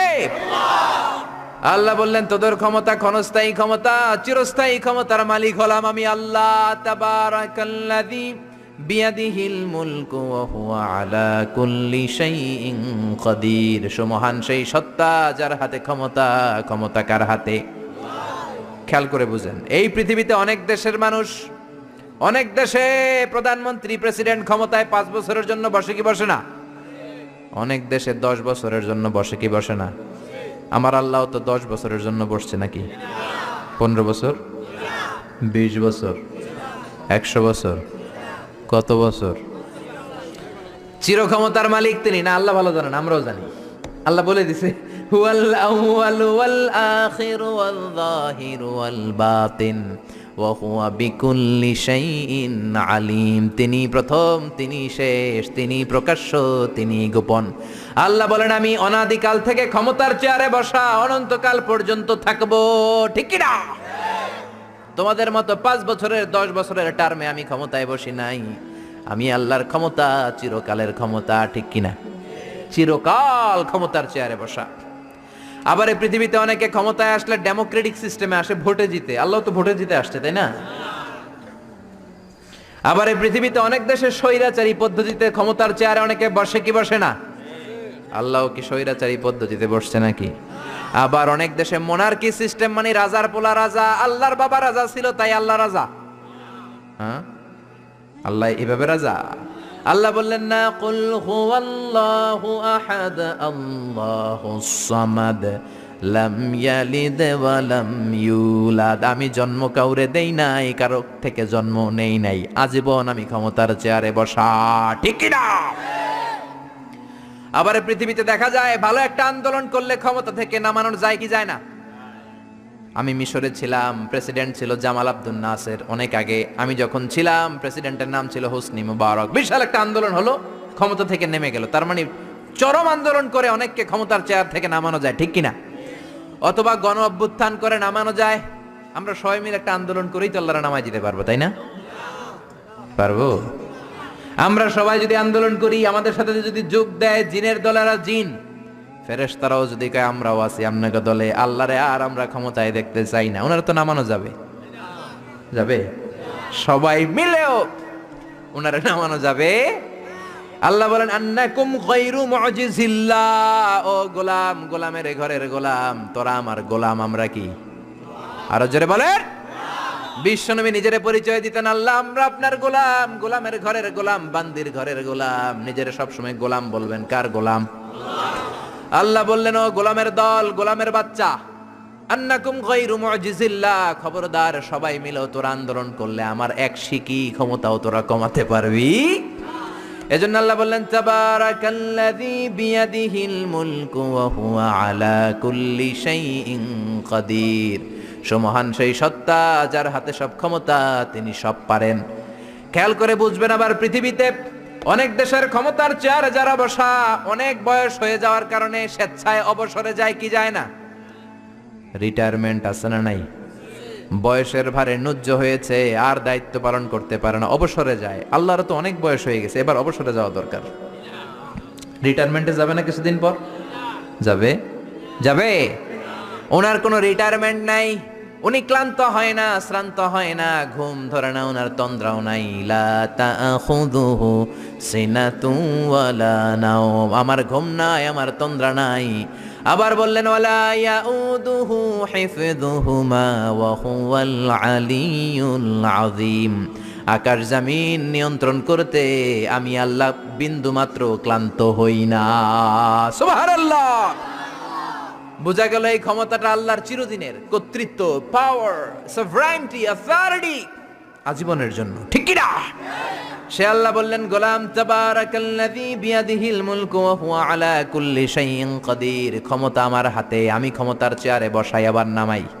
যারা এখন গোটা বিশ্বের ক্ষমতার চেয়ারে আছে, বসিয়েছে কে? কুলিল্লাহুম্মা মালিকাল মুলকি তু'তিল মুলকা মান তাশাউ ওয়া তানজিউল মুলকা মিম্মান তাশা ওয়া তু'ইজ্জু মান তাশাউ ওয়া তুযিল্লু মান তাশাউ বিয়াদিকাল খায়র ইন্নাকা আলা কুল্লি শাইইন কাদির। ও আল্লাহ, আপনি ক্ষমতার মালিক, যারা চান ক্ষমতা দেন, যারা চান ক্ষমতা থেকে নামান। ডোনাল্ড ট্রাম্প আমেরিকার ক্ষমতার চেয়ারে বসিয়েছে কে? আবার গাদ্দারি করলে লাথি মেরে নামায় দিতে পারে কে? ওই আল্লাহ বললেন, ক্ষমতার মালিক আমি। কোনোদিন বলবি না যে তোরা ক্ষমতার মালিক। আর বলবেন জনগণ সকল ক্ষমতার উৎস? বলবেন সকল ক্ষমতার উৎস কে? আমরা বললাম আল্লাহ, বুঝলাম আপনি ক্ষমতার মালিক, আর কিসের মালিক আমাদেরকে জানান। আল্লাহ বললেন, আল্লাযী খালাকাল মাউতা ওয়াল হায়াতা লিয়াবলুয়াকুম আইয়ুকুম আহসানু আমালা ওয়া হুয়াল আজিজুল গফুর। আমি এমন আল্লাহ, আমি জীবনের মালিক, মরণেরও মালিক। জীবনেরও মালিক, মরণেরও মালিক। তিনি কে? জীবন দেয় কে? মরণ দেয় কে? রব্বি আল্লাযী ইউহয়ী ওয়া ইউমীত। আমার আল্লাহ এমন আল্লাহ, তিনি জীবন দেন, তিনি মরণ দেন। আবার জীবন মরণের মাঝখানে তিনি একটা জিনিস রেখেছেন, যেটার নাম হলো রূহ। নাম কি? সবাই বলেন। রূহ দেখছেন তো না আপনারা? কে কে দেখেছেন? দাদা যখন মরে গেছিল দেখছেন কোন দিক দিয়ে বের হয় রুহুটা? দাদি যখন মরছে কোন দিক দিয়ে বের হয় দেখছেন? আব্বা যখন মরছে কোন দিক দিয়ে বের হলো দেখেছেন নাকি? দেখা যায় না। জীবন মরণের মাঝখানে আল্লাহ রুহু দিলেন। এই রুহু আছে। মিজানুর রহমান আজহারী হাত নাড়ায়, কোরআন তেলাওয়াত করে, হাসে, কাঁদে। আপনাদের ভেতর রুহু আছে, আপনারাও হাসেন, নড়েন, চড়েন। রুহুটা যখন বের হয়ে যাবে, লাশ হয়ে আমরা পড়ে যাব, ঠিক কি না? রুহু যতদিন থাকে ততদিন দেহটা জিন্দা। রুহু যখন শূন্যে উড়াল দেয়, দেহটা তখন হয় মুর্দা, ঠিক কি না? আল্লাহ বললেন, দুইটার মাঝখানে আমি রুহু রাখলাম। মক্কার কুরাইশরা জিজ্ঞেস করলো, আব্দুল্লাহর বেটা মুহাম্মদ, রুহু কারে বলে? তুমি দাবি করেছো তুমি নাকি নবী, তুমি যদি নবী হও রুহু কারে বলে বলো। বিশ্বনবী বলেন না, আকাশের দিকে তাকান, কারণ আমার নবী নিচ থেকে কিছু বলতেন না, গ্রিন সিগন্যালের অপেক্ষায় আছেন, উপর থেকে যদি ওহী আসে বিশ্বনবী উত্তর দিবেন। আল্লাহ বললেন, কুলির রূহু মিন আমরি রাব্বি ওয়া মা উতিতুম মিনাল ইলমি ইল্লা কালিলা। ও নবী, আপনি বলে দেন রুহুটা আমার আদেশ। রুহুটা কার আদেশ? কথা বলেন, রুহুটা কার আদেশ? আল্লাহর আদেশে ঢুকে আল্লাহর আদেশে বের হয়, আল্লাহ ছাড়া এই ব্যাপারে কেউ জানে না, ঠিক কি না? আল্লাহ বললেন, ওমা উতিতুম মিনাল ইলমি ইল্লা কালিলা, তোমাদের জ্ঞান একেবারে কম। কলিল, কলিল মানে অল্প। সবাই বলেন, কলিল মানে কি? অল্প তোমাদের জ্ঞান। এই কলিলের ব্যাখ্যা কি? সাইয়েদনা মুসা আলাইহিস সালাম সাইয়েদনা খিজির আলাইহিস সালামের সাথে সাগরের মধ্যে ভ্রমণ করে নৌকা দিয়ে, নৌকার মধ্যে এসে বসেছে চড়ুই পাখি। চড়ুই পাখি ঠোঁট দিয়ে সাগর থেকে পানি খায়, পানি খাওয়ার কারণে ঠোঁটের মধ্যে পানি লেগে যায়।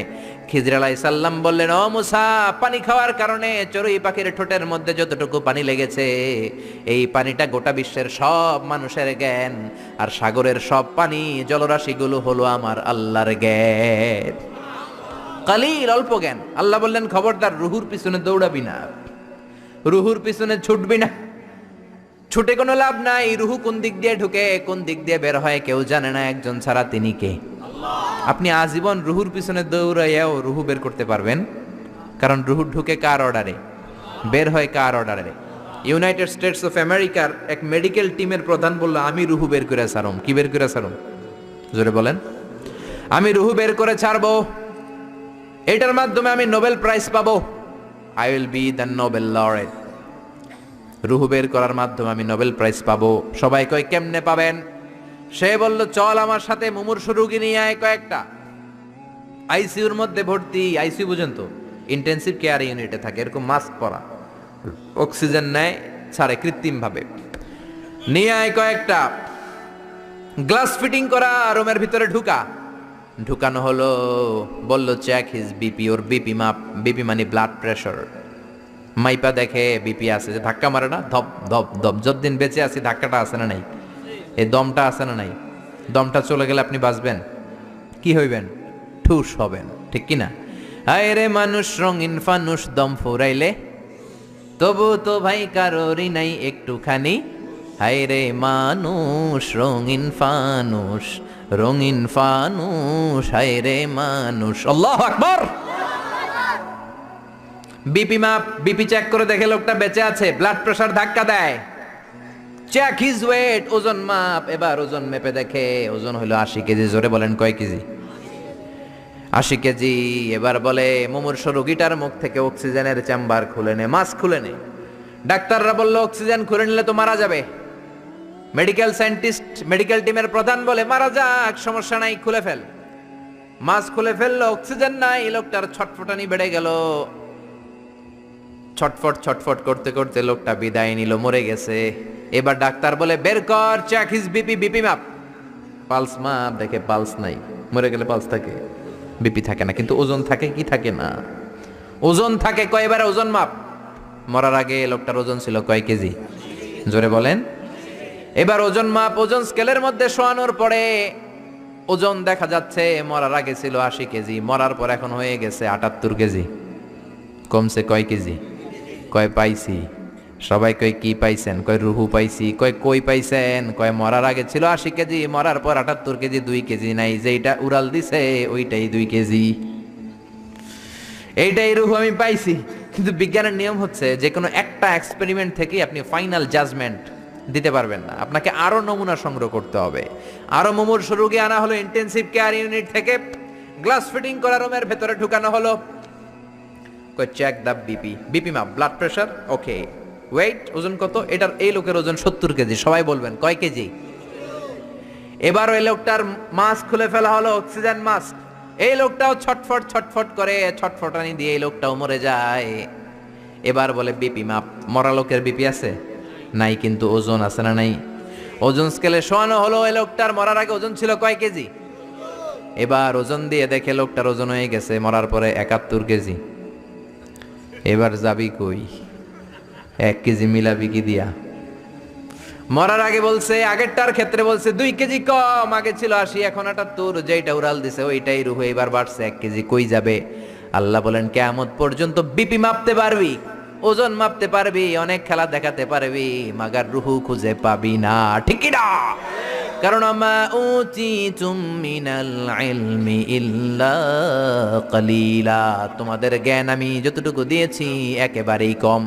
মরে গেলে এক একজনের এক এক অবস্থা হয়, কারোর শরীর জমাট বেঁধে যায়, ওজন বেড়ে যায়, কারোটা ফেসফেসে হয়ে যায়, গ্যাস বের হয়ে যায়, পাতলা হয়ে যায়, ওজন কম বেশি দিয়ে রুহ ধরা যাবে। এজন্য আল্লাহ বললেন আল্লাযী খালাকাল মাউতা ওয়াল হায়াতা লিয়াবলুয়াকুম আইয়ুকুম আহসানু আমালা ওয়া হুয়াল আজিজুল গফুর। আমি জীবন বানালাম, মরণ বানালাম, আমরা বললাম আল্লাহ জীবন মরণের এই খেলায় নেমে আপনার কি লাভ বলেন তো? আমরা জীবন পাবো, মরণ পাবো, আপনার কি লাভ? তাই না? আল্লাহ বললেন লাভ হলো লিয়াবলুয়াকুম আইয়ুকুম আহসানু আমালা, আমি দেখতে চাই তোমরা কেমন করে ভালো আমল করো, কে কে ভালো আমল করো, তোমাদেরকে পরীক্ষা করতে চাই। পুরো দুনিয়াটাই পরীক্ষা, ঠিক কিনা? আমরা এখন আছি পরীক্ষার হলে। আমরা কোথায়? জোরে বলেন, আমরা কোথায়? যারা ধনী আল্লাহ তার ধন দিয়ে পরীক্ষা করে সে শুকরগুজার হয় কিনা, যারা গরিব তাদেরকে আল্লাহ দরিদ্র বানিয়ে পরীক্ষা করে আল্লাহর শুকর করে কিনা। যে ছেলে হলো আল্লাহ ছেলে বানিয়ে পরীক্ষা করে, যে মেয়ে হলো তারে মেয়ে বানিয়ে পরীক্ষা করে কে? আমরা বললাম আল্লাহ বুঝলাম আপনি ক্ষমতার মালিক, জীবন মরণের মালিক, আর কি করেন আপনি বলেন? আল্লাহ বললেন আল্লাযী খালাকা সাবআ সামাওয়াতিন তিবাকা মা তারা ফি খালকির রহমানি মিন তাফাউত। আল্লাহ বললেন আকাশের দিকে তাকিয়ে দেখ, পুরো আকাশটারে 7টা স্তরে বিন্যস্ত করেছে কে? আকাশ কয়টা বলেন তো? সবাই বলেন। আপনাদের ঘুমে ধরেছে? অনেক রাত হয়ে গেছে, কিন্তু দোয়া করে শেষ করা যায়, তাই না? আরেকটু, আরো কয়েক মিনিট শুনবেন? হ্যাঁ, তাহলে তাকবীর বলেন, পড়েন লিল্লাহি তাকবীর। আকাশ কয়টা? আর জোরে কয়টা? একটার চেয়ে আরেকটা বড়। আমরা যেটা দেখি মহাশূন্য, এটা আকাশ না, এটার উপরে আকাশ। এটা প্রথম আকাশের মহাশূন্য, তারপর প্রথম আকাশ, তারপরে দ্বিতীয় আকাশের মহাশূন্য, দ্বিতীয় আকাশ, একটার চেয়ে আরেকটা বড়। বিশ্বনেই বললেন তোমার হাতের আংটি যদি মরুভূমিতে ফেলে দাও, মরুভূমির তুলনায় তোমার আংটি যত ছোট, আল্লাহর দ্বিতীয় আকাশের তুলনায় আল্লাহর প্রথম আকাশটা ঠিক তত ছোট। ওইটার চেয়ে 3 নাম্বারটা বড়, 4 নাম্বারটা আরো বড়, অনেক বড়। আল্লাহ বললেন ওয়ালাকাদ যায়্যানাস সামাআদ দুনিয়া বিমাসাবিহা ওয়া জাআলনাহা রুজুমান লিশ-শায়াতিন। তোমাদের প্রথম আকাশটার মহাশূন্যটাকে আমি তারা দিয়ে সুশোভিত করেছি। তারা আছে না নাই? রাতের বেলা তারার মেলা দেখতে সুন্দর লাগে কি লাগে না? এই ছোট্ট ছোট্ট এরকম দেখা যায় না? তারাগুলো তো সাইজে এতটুকু না, এতটুকু কয়, এতটুকু আসলে কি এতটুকু? এই যে আকাশ দিয়ে বিমান যায় এতটুকু দেখা যায়, এইভাবে ধরা যায়, মনে হয় আমি নিজেই ধরতে পারবো। আসলে কি ধরতে পারবো? ভিতরে আছে 300 লোক, ঠিক কিনা?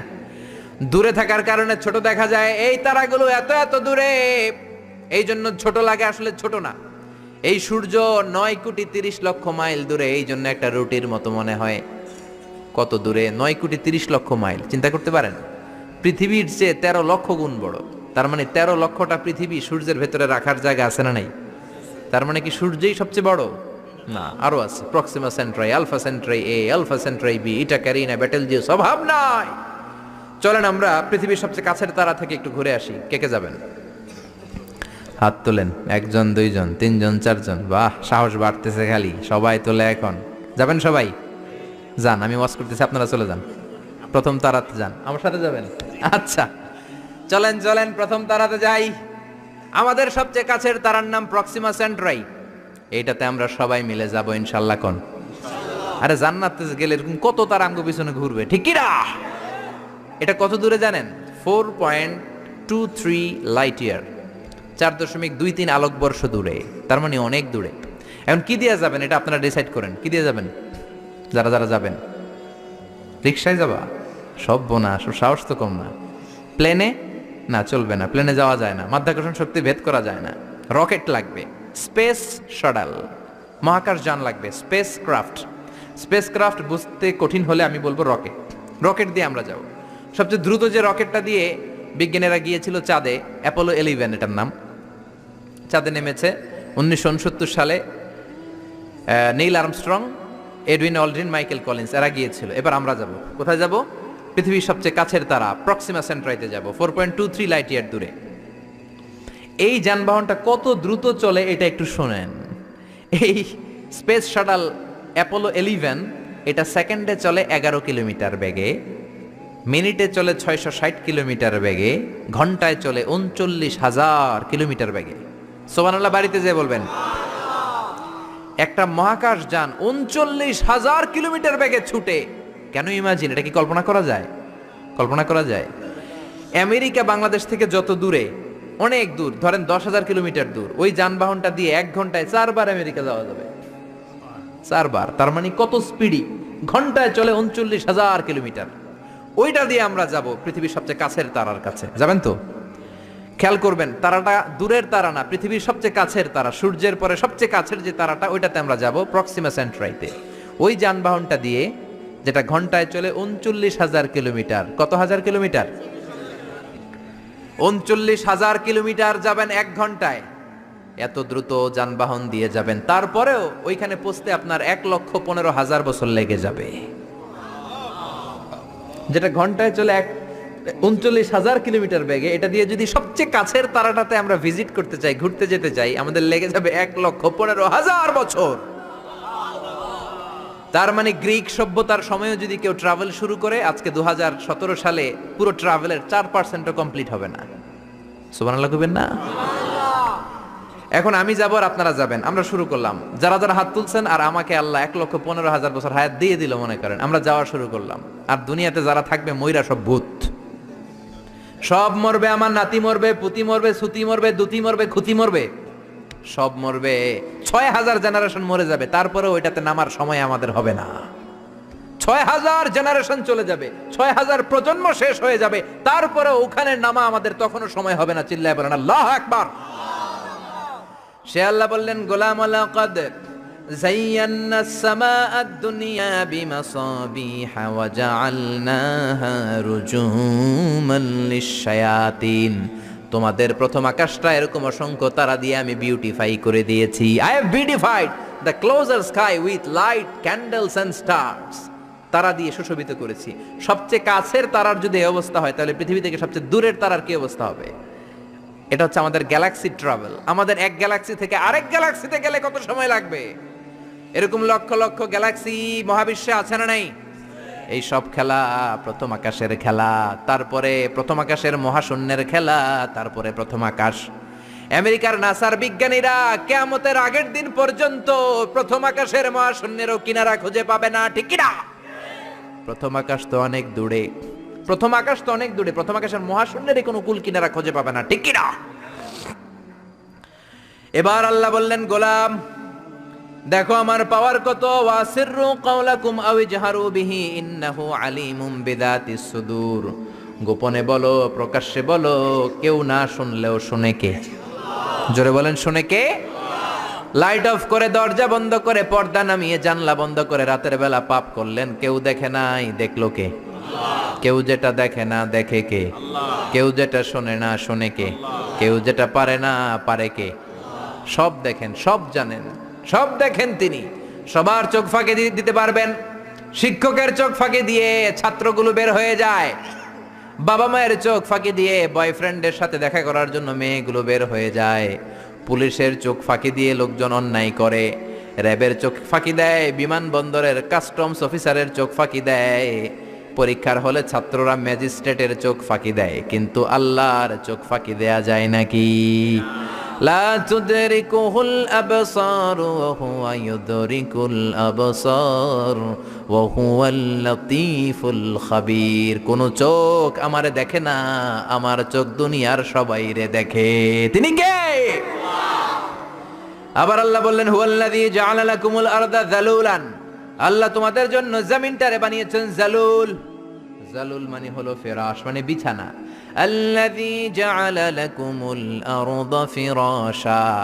আল্লাহ তোমাদের জন্য জমিনটাকে বিছানা বানিয়েছেন। এই যে বিছানার মতো না জমিনটা, উঁচু নিচু হলে তো চড়তে পারতাম না, তাহলে গাড়ি নিয়ে এমনি ওঠা লাগতো একবার, এমনে একবার, আবার এমনে এমনে চালাইতে পারতাম?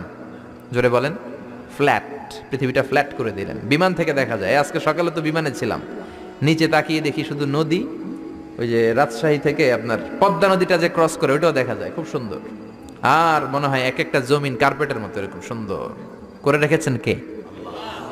সে আল্লাহ বললেন, নাস্তিকের দল, আমারে চাও, আমারে দেখো না, আমারে খুঁজে পাও না, বিমান থেকে নিচের দিকে তাকাও, সবুজ কার্পেটিং এর সৌন্দর্যটা দেখো, সেখানে আমি আল্লাহ রে তুমি খুঁজে পাবা, ঠিক কি না?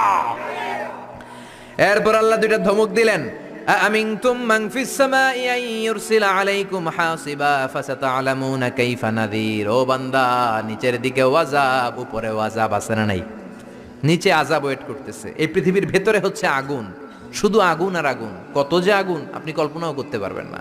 এই জন্য কোরআনে আল্লাহ বলেছে, ওয়াল বাহারিল মাসজুর,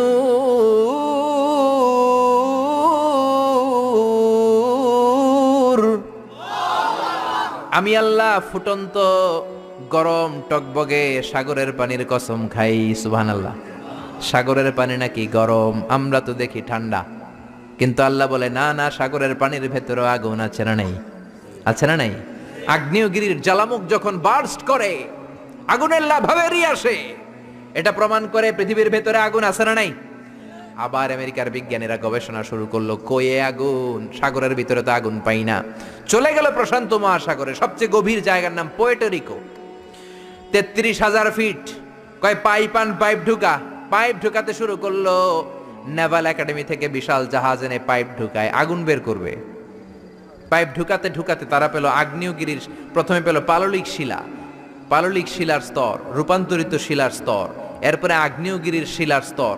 নেভাল একাডেমির চিফ বলে আরো পাইপ ঢুকাতে ঢুকাতে প্রশান্ত মহাসাগরের মাঝখানে পোর্টোরিকো প্রায় 33,000 ফিট গভীর ঢুকানোর পরে তারা দেখে না, পাইপ যতই ঢুকানো হয় পাইপগুলো গলে গলে পানি হয়ে যায়, পাইপগুলো গলে গলে মুহূর্তের মধ্যে হাওয়া হয়ে যায়, কোনো পাইপই খুঁজে পাওয়া যায় না। সুবহানাল্লাহ পড়েন।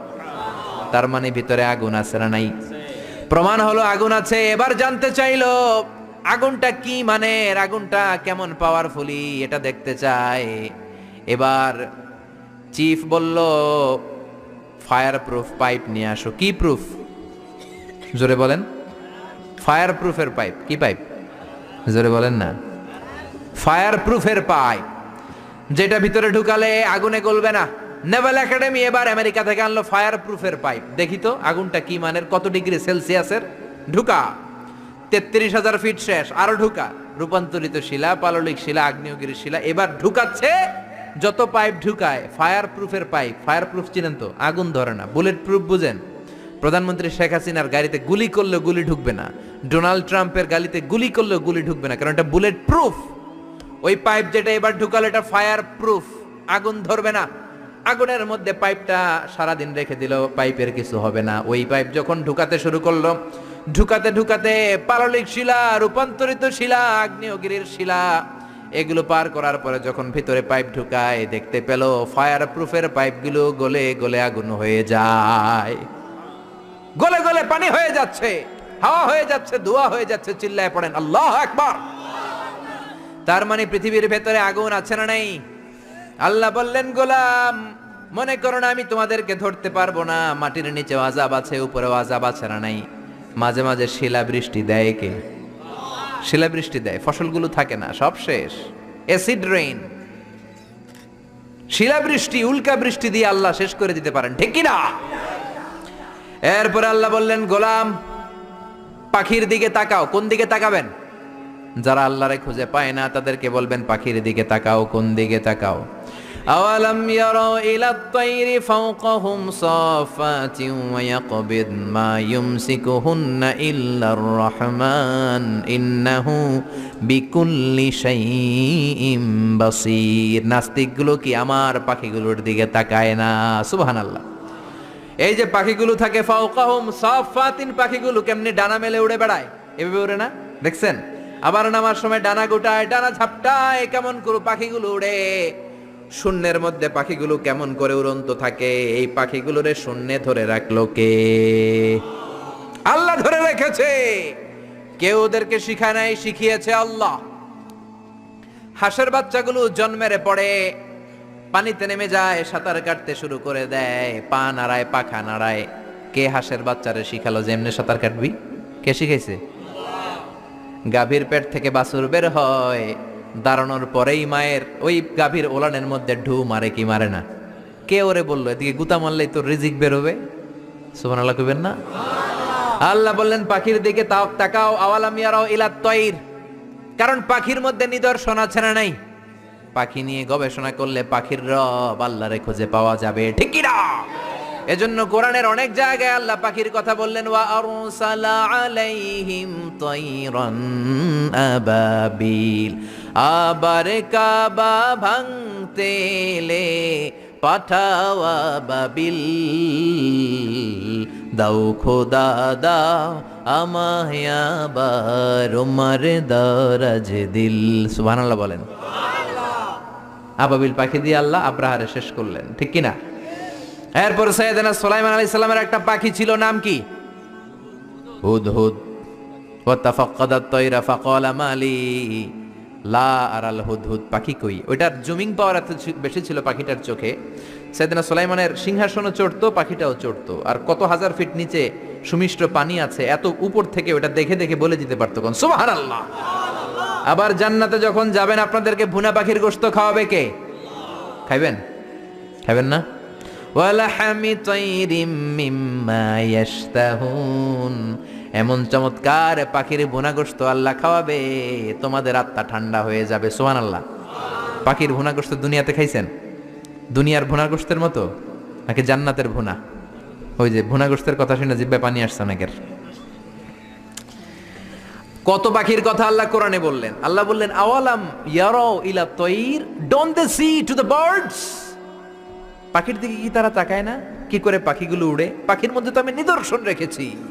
এই পৃথিবীর সবচেয়ে ছোট্ট পাখিটার নাম হচ্ছে হামিং বার্ড। নাম শুনছেন?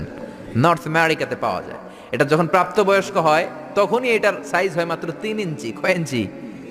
3 ইঞ্চি। পৃথিবীর সবচেয়ে ছোট পাখি, পৃথিবীর সবচেয়ে ছোট পাখি। পৃথিবীর সব পাখিগুলো সামনের দিকে উড়ে, এই পাখি সামনে উড়ে, এট দ্য সেম টাইম পেছনে উড়ে। কোন পাখি এমনি উঠতেছে আবার পিছনে উঠতে দেখছেন? এই হামিং বার্ড সামনে উড়ে পেছনে উড়ে। এই পাখিটা প্রতি সেকেন্ডে ডানা ঝাপটায় 80 বার। কয়বার? আপনি কয়বার হাত নাড়াইতে পারবেন এক সেকেন্ডে? হ্যাঁ, জোরে মারলেও তো 5টা, কিন্তু এই পাখি মারে 80টা। সুবহানাল্লাহ পড়েন। এরকম হাজার হাজার পাখি বানিয়েছে কে? আলপিন সুইফট, সাউথ ইউরোপে একটা পাখি আছে। এই পাখিটা শূন্যে উড়ন্ত অবস্থায় থাকে টানা 8 মাস। কয় মাস? 8 মাস। 8 মাসে মেঘের আপ থেকে পানি খায়, পোকামাকড় ধরে খায়, উড়ন্ত অবস্থায় মলত্যাগ করে 8 মাসে একবার নেমে আবার উড়াল দিলে আবার 8 মাস। সুবহানাল্লাহ কইবেন না? আছে হোমা বার্ড, জিওগ্রাফিক্যাল চ্যানেল দেখে না? এগুলো দেখলে কপাল ঘষে ঘষে সেজদা দিতে মন চাইবে কারে? এই হোমা বার্ড উড়ন্ত অবস্থায় ডিম পাড়ে। ওই ডিম জামিনে পড়ার আগেই শূন্যে থাকতেই ফুটে বাচ্চা বের হয়ে ওই বাচ্চাও উড়াল দিতে শুরু করে দেয়। কোন সুবহানাল্লাহ। এজন্য আল্লাহ বললেন, আওয়ালাম ইয়ারাউ ইলা তায়রি ফাওকাহুম সাফাতিন ওয়া ইয়াকবিদ মা ইউমসিকুহুন্না ইল্লার রহমান ইন্নাহু বিকুল্লি শাইইন বাসীর। ওরা কি পাখির দিকে তাকায় না? কত ধরনের পাখি আমি তৈরি করে রেখেছি। Birds and aeroplane maintain the same flying mechanism when they fly. পাখি যেমনে উড়ে বিমানও তেমনি উড়ে। পাখির উপর গবেষণা করে 2 জন ইহুদি লোক বিমান বানিয়েছে, উইলভার রাইট, অরভিল রাইট, 1903 সালে, আমেরিকান নাগরিক। পাখি নিয়ে গবেষণা করে। আমগো সময় নাই, আমরা তো ও শেফালি, জর্দা মেশালি, তোকে দেখে গাই, রিমিক্স কাওয়ালি আছে না নাই? আমরা দুম্মা চলে দুম। আমরা ক্রিকেট খেলা দেখি, ছোট্ট একটা বল, এই বলের পিছনে সবাই ছুটি। আর ইহুদিরা গোটা পৃথিবীটারে বল বানিয়ে ওইটা নিয়ে খেলে, ঠিক কি না? পাখি আর বিমান একরকম চলে। এটা আবিষ্কার করলে 2 ভাই, পাখি নিয়ে গবেষণা করলো 2 ভাই। যেই কোরআনে আল্লাহ পাখির কথা বললেন আমরা করতে পারি নাই, করছে ওই 2 ভাই। আমরা মদ আর নারী নিয়ে ব্যস্ত, ঠিক কিনা?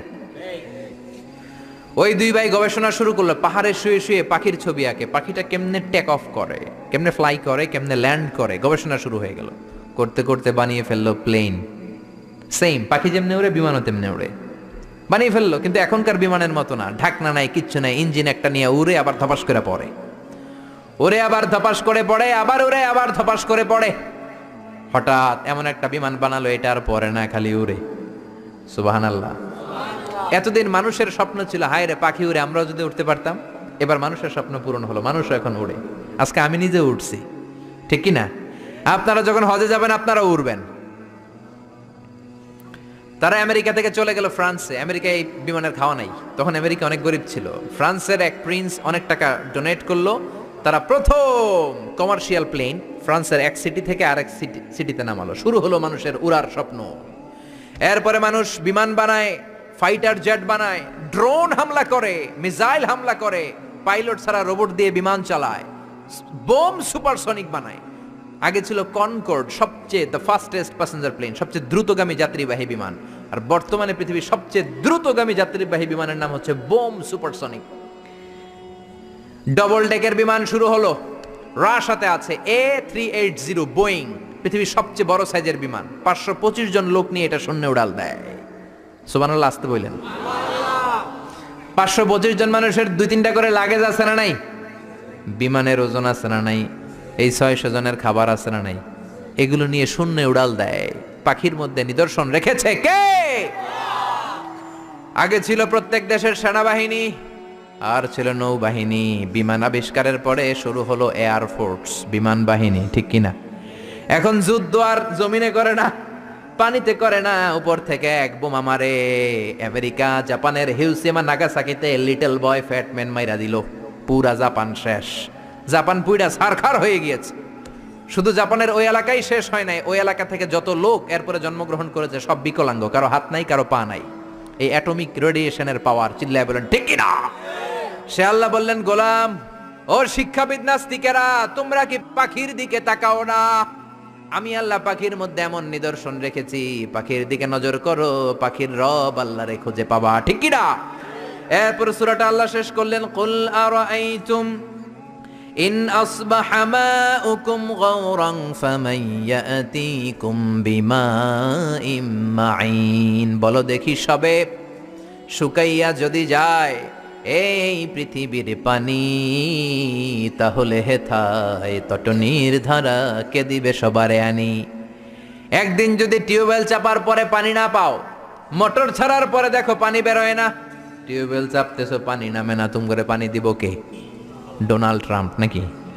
নাকি আপনাকে এমপি দিতে পারবে? পানির মালিক কে? এজন্য পানি কার কাছে চাবেন? নাকি মেঘের কাছে চাবেন? নাকি ইসরাফিলের কাছে চাবেন? নাকি মিকাইলের কাছে? নাকি ইন্দ্রের কাছে? হিন্দুরা পানি চায় ইন্দ্রের কাছে, ইন্দ্র দেবতা আছে না নাই? ওরা মনে করে ইন্দ্র দেবতা পানি দেয়। আবার আমরা বৈশাখীর কাছে চাই কি চাই না? বৈশাখী মেঘের কাছে জল চেয়ে তুমি কাঁদবে, আমি চাই না, তুমি কাঁদবে, আমি চাই না। তো চাস না তো বৈশাখীর কাছে চাবি কেন?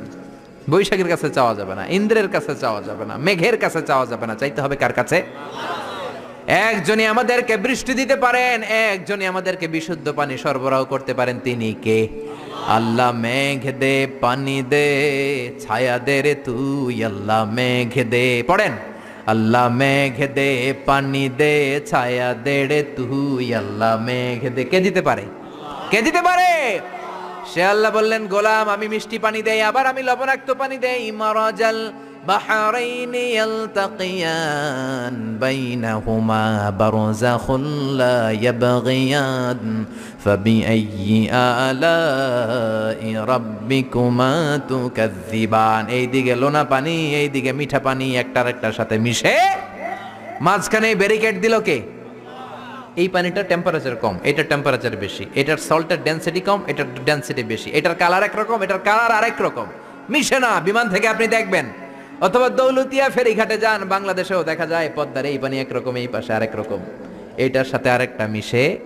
আমি মিশরে দেখেছি নীল নদের পানি মেডিটেরানিয়ান সি, ভূমধ্য সাগরের সাথে মিলে একই সাথে সাগর বয়ে যায়, কিন্তু মাঝখানে ব্যারিকেড দিয়েছে কে? আরো জোরে কে? আবার আল্লাহ বলেন ওয়াজআলনা মিনাল মাই কুল্লা শাইইন হাই আফালা ইউমিনুন, দুনিয়ার সব প্রাণীগুলোরে আমি পানি থেকে বানিয়েছি। সব প্রাণী হয়েছে পানি থেকে। সুবহানাল্লাহ পড়েন। বিজ্ঞানীরাও তাই বলে। ওরা বলে পানি থেকে পৃথিবীর প্রথম প্রাণ amoeba. It's a very small unicellular organism in the world. এক কণা, শৈবালের মতো জীবকণা, এটা নাকি পানি থেকে আসছে। অ্যামিবা ছোট্ট। তারপরে এসেছে জুপ্লাংটন, ফাইটোপ্লাংটন, ব্যাকটেরিয়া প্লাংটন। এভাবে বিভিন্ন স্পিসিস গুলো ডেভেলপ করেছে। ১,৫০০ বছর আগে আল্লাহ কোরআনে বলেছেন সব প্রাণগুলো পানি থেকে বানালাম। বিজ্ঞানীদের এখন গবেষণা পানি থেকে নাকি সব হয়েছে। সুবহানাল্লাহ। আবার আল্লাহ বললেন আন্না সাবাবনাল মাআ সাব্বা, যেখানে যতটুকু পানি দেওয়ার দরকার আমি দিয়েছি। কলা গাছের মধ্যে কূপ মেরে দেখবেন পানি আছে না নাই? এই এলাকায় তো কলা গাছ নাই না? আছে? কূপ মারছেন নি? হ্যাঁ, মানুষের গায়ে মারেন না, আবার কলা গাছে মারেন। কলা গাছে মারলে দেখবেন পানি বেরোয়। এই পানিটা দিল কে? আবার খেজুর গাছের মাথার মধ্যে শীতকালে কেটে দিলে পানি আছে না নাই? রাস্তার এই পাশে খেজুর গাছ কেটে দিলে পানি পড়ে। একই রকম দেখতে এই পাশে নারকেল গাছ, ওইটার মাথায় কাটলে পানি পড়ে নাকি? সুবহানাল্লাহ কইতে মন চায় না? একরকম গ্যান্ডারি ইক্ষু আর বাঁশের কঞ্চি গ্যান্ডারির মতো, ঠিক কিনা? ইক্ষু গুলো মিলের মধ্যে ঢুকালে সুগার বের হয়, চিনি বের হয়, রস বের হয়। বাংলাদেশের সব বাঁশ গাছগুলো কেটে যদি ইক্ষু মিলে দেন, এক ফোঁটা রস বের হবে নাকি? আল্লাহ বললেন আন্না সাবাবনাল মাআ সাব্বা, যেখানে যতটুকু পানি দরকার দিয়ে দিলাম। তরমুজে যতটুকু পানি বেলের ভেতরে ততটুকু নাই। ক্ষীরার ভেতরে যতটুকু পানি দিলাম আপেলের ভেতরে তত রস নাই। আপেলে যতটুকু রস আছে ডাবের ভেতরে তত নাই, আরো বেশি আছে। সুবহানাল্লাহ। এই জন্য আল্লাহ বললেন গোলাম আমারে চিনোস না? পানি একদিন বন্ধ করলে বুঝবি আমি কে। অমি আবার টিউবওয়েল চাপলে ঠান্ডা পানি, একদিন চাপ দিয়ে দেখলেন ফুটন্ত গরম পানি। খেতে পারবেন? মোটর ছাড়লেন, দেখলেন টক বগে গরম পানি বের হয়। খেতে পারবেন? দিও তৃষ্ণা পেলে ঠান্ডা পানি, ক্ষুধা পেলে লবণ ভাত। আল্লাহ এই গরিবের শোনো, শোনো মোনাজাত। আল্লাহ এই গরিবের শোনো, শোনো মোনাজাত। আল্লাহ এই গরিবের। সুবহানাল্লাহ পড়েন। এজন্য সূরা মুলকের শিক্ষা হলো আমাদের কোনো ক্ষমতা নাই, ক্ষমতার মালিক কে? আমাদের কোনো পাওয়ার নাই, সব পাওয়ার আল্লাহর। আমাদেরকে নেয়ামত দিয়ে ধন্য করেছে কে? এজন্য বিপদে আপদে সকালে বিকালে একজনের জিকির চলবে, তিনি কে? চাইবে একজনের কাছে, তিনি কে? গোলাম হব একজনের, তিনি কে? রাজি আছেন তো? সবাই রাজি?